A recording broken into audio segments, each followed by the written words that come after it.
Ако погледнем и другите електропроизводителни дружества, вие казахте, че трябва да се върви към намаляване на вредните емисии, но за това намаляване те ще трябва да правят инвестиции.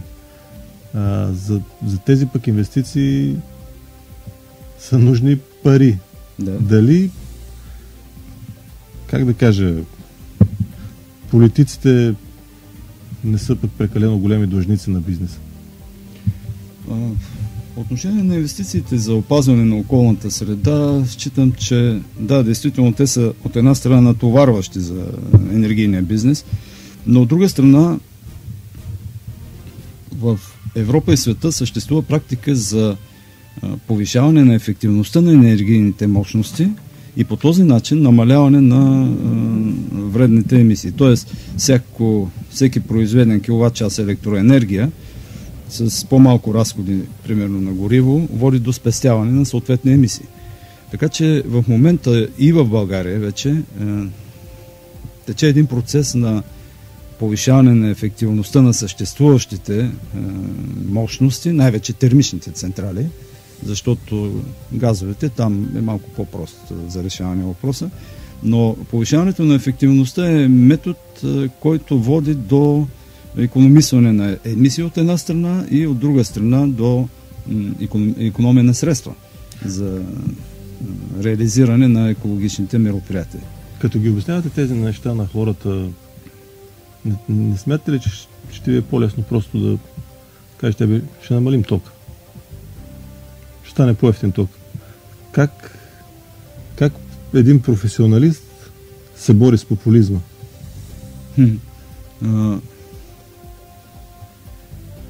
За мен е важно не да намалим цената на тока, защото популисткото намаляне на цената на електроенергията доведе до сериозни последствия и до колапса в Националната електрическа компания.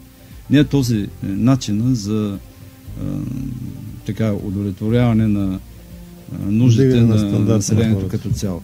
Аз не знае дали съм споделял с вас, за мен единствено и правилният начин е изработване вече на една нова енергийна стратегия за развитие на енергетиката в България, като тази стратегия да заложи основополагащ принцип в всички действия по-нататък, минимална цена на електроенергията и на топлинната енергия за населението. И след като бъде приета една такава стратегия, всеки закон, всяка наредба, всяко разрешително за дейност да се съобразява с този основополагащ принцип. Тоест, във всички действия ние да се стремим цената на електроенергията и на топлинната енергия за населението да бъде минимална. Това е единствено правилният път и не може да се каже ще бъде намалена цената на електроенергията, но спокойно можем да говорим, че цената на електроенергията ще бъде минимално възможна. Социално поносима. Социално поносима и минимално възможна. Сега този принцип не съществува в формирането на енергийната политика. Добре, а как гледате на въпроса с диверсификация на електроразпределението? Диверсификация. Да мога аз да си купя, да речем, от тока, на който произвежда ТЕЦ-а, без да... Това е единствено, единствено правилната практика. За съжаление, това ще бъде не е приложима в България за сега и това ще бъде една от точките в нашата енергийна стратегия. В смисъл, ние ще се стремим, ако ни се отдаде тази възможност и имаме места в парламента, ние ще се стремим да създадем такава нормативна уредба, която не само да стимулира, но и в определена степен да задължава играчите на енергийния пазар да участват в свободния избор от страна на граждани, от страна на фирми на доставчика на електроенергия. Трябва да се разширят и възможностите на електропроизводителите за участие на пазара в различните му сегменти и сектори. Като пример, някои от централите могат да продават електроенергия на определен волтаж примерно 110 кВт в енергийната система, не могат да продават на 20 кВт пряко своята енергия, трябва да преминат през електроразпределителните дружества. Тези неща трябва да се, както вие казахте, диверсифицират, трябва да се позволи на всеки един участник в пазара да може да предлага или съответно да купува онова, което счита, че е най-икономически изгодно за него. Ако ви върна пак в Русе, чисто хипотетично, като си говорим за екоинвестиции, екоинвестициите на Топлофикация Русе обезпечени ли са? Да. Докъде стигнаха? Топлофикация Русе има своя инвестиционна програма, която се изпълнява и изоставане не се забелязва. Естествено е, че в ситуацията, в която се намираме, свързана с невъзможността на НЕК да изплаща редовно онова, което по договор трябва да изплаща като цена на електроенергията, въпреки всичко, Топлофикация успява да реализира своите намерения. В момента се изпълняват проекти, свързани с намаляване на вредните емисии от прахови частици, вредните серни емисии и вредните емисии на азотни оксиди на едната от мощностите,